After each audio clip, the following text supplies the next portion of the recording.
রাত যখন 2টা হয়ে যাবে, রাত 2টা 3টার সময় যদি তাহাজ্জুদের সময় দাঁড়ায় যদি আল্লাহর দরবারে কান্নাকাটি করে, চোখের পানি ছেড়ে দিয়ে যদি আল্লাহর দরবারে যদি কান্না করেন, আল্লাহ রাব্বুল আলামিন বলেন, বান্দারে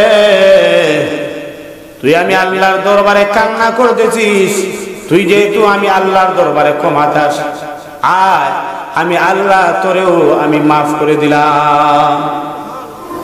হাদিস শরীফের মধ্যে আল্লাহ নবী বিশ্ব নবী রাহমাতুল লিল আলামিন বলেন, যে হাদিসটা আল্লামা মনজুর নুমানী রাহমাতুল্লাহি আলাইহি মারিফুল হাদিসের মধ্যে উল্লেখ করেছেন, আল্লাহর কোন বান্দা যদি আল্লাহ রাব্বুল আলামিনের কাছে কান্না করে, আর এই কান্নার পরিমাণ যদি মাছের মাথা পরিমাণ যদি হয়, অর্থাৎ দিয়ে কোটা চোখের পানি ছেড়ে দিয়া যখন কান্না করবে, আল্লাহ রাব্বুল আলামিন তাকে সঙ্গে সঙ্গে মাফ করে দেয়।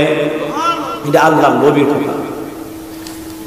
এই জন্য আসুন, মানুষ মাত্রই গুনাহগার, মানুষ গুনাহ করবে, মানুষ গুনাহ করতেই পারে, কিন্তু আল্লাহর দরবারে যদি কান্নাকারি করে, আল্লাহর দরবারে যদি তওবা করে, মহান আল্লাহ রাব্বুল আলামিন অবশ্যই অবশ্যই তাকে মাফ করে দেয়। অবশ্যই আল্লাহ রাব্বুল আলামিন আমাদেরকে মাফ করে দিবেন। ভাইরা আমার, লক্ষ্য করে দেখেন, বিশ্বনবী রাহমাতুল লিল আলামিনের সাহাবায়ে কেরাম তারা কেমন ছিলেন? একটা গুনাহ যদি তাদের দ্বারা ভুলে যদি কোনো সময় একটা গুনাহ হয়ে যাইত, তারা এই গুনাহ নিয়ে বসে থাকতেন না।